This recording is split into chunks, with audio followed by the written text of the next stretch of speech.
Hey guys, welcome back to the channel. So today we're working on a RZ5424 Husqvarna Zero Turn. Now this thing's got a couple issues. I picked it up to see if I could fix and flip. Now the person I got it off of said it just quit running. So a few things just noticing up front. See his cover's missing, and you can see how jaked up this air filter is.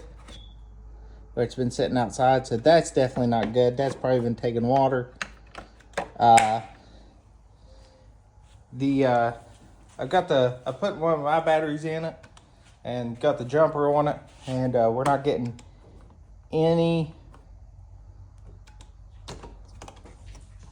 power.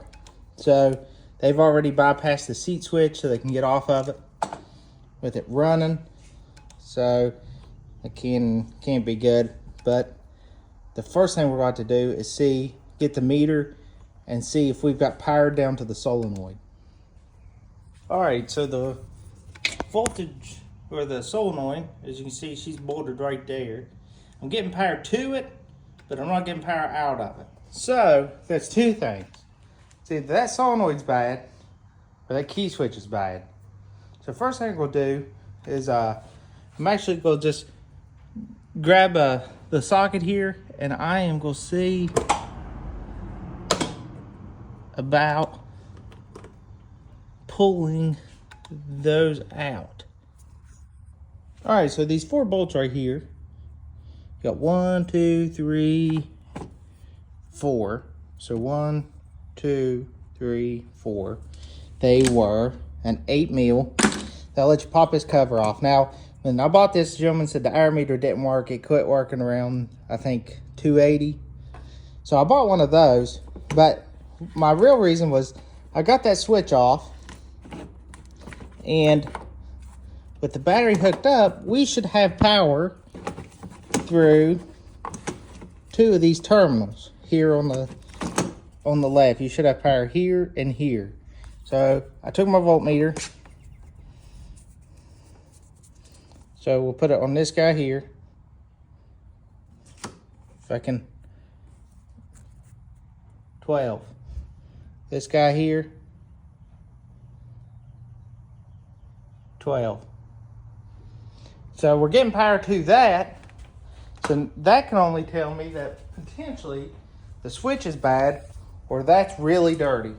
So the first thing we'll do is grab some cleaner and just spray in these terminals and wipe them down. All right, so I took my terminal cleaners. These things are handy as I'll get out.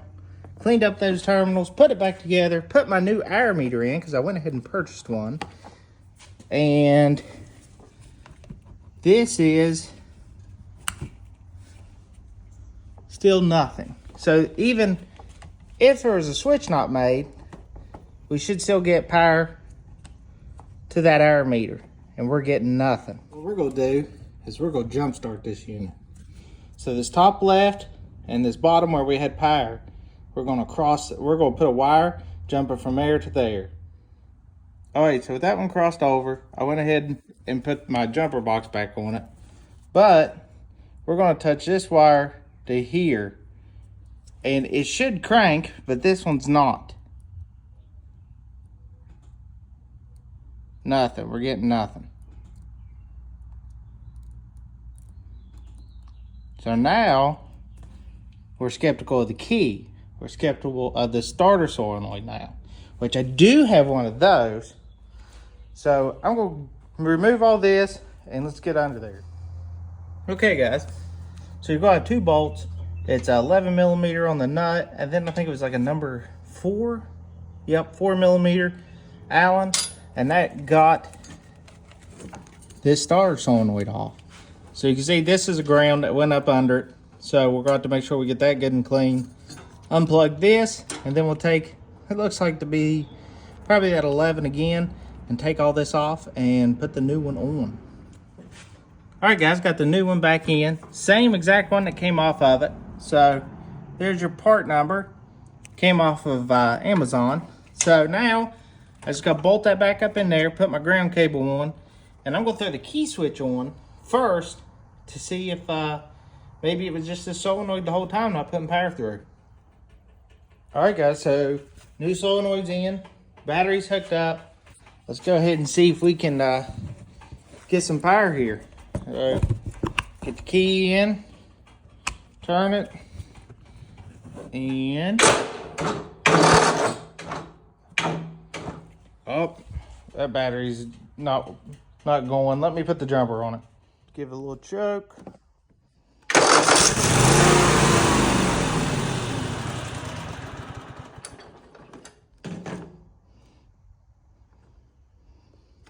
She's coming alive.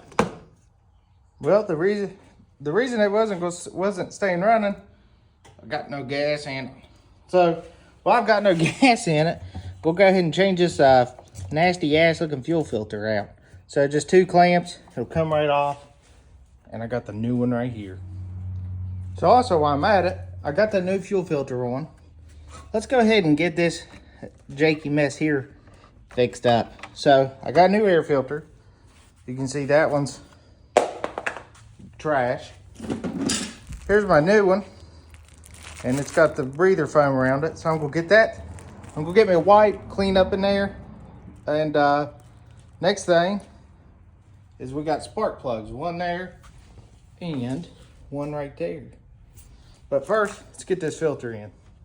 All right, there's the air filter in there. I'll drop the link below. I got a kit off the eBay that had everything: fuel filter, air filter, and plugs. But I also went ahead and got this engine or air filter cover go back on, because you just can't leave that up into the elements. Rain and stuff will get in there. It's just not a good situation. So next thing we're gonna do is gap these plugs. So it looks like a 5/8 spark plug socket will get it.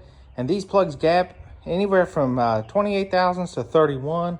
So I'm actually gonna put these, I'm gonna shoot and say 29. I'm gonna put a 29 30 thousandths right in there, and we'll go with that.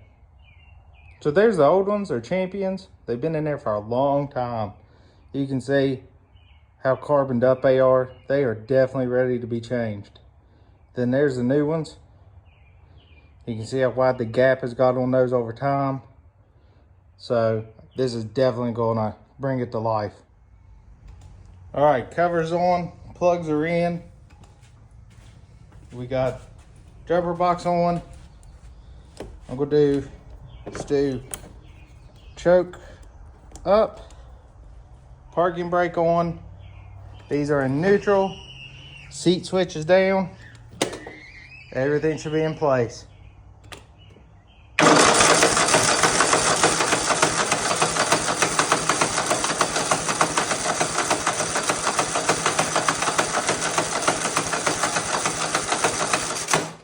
So as to see, the gas is flowing. Set a little idle up a little higher.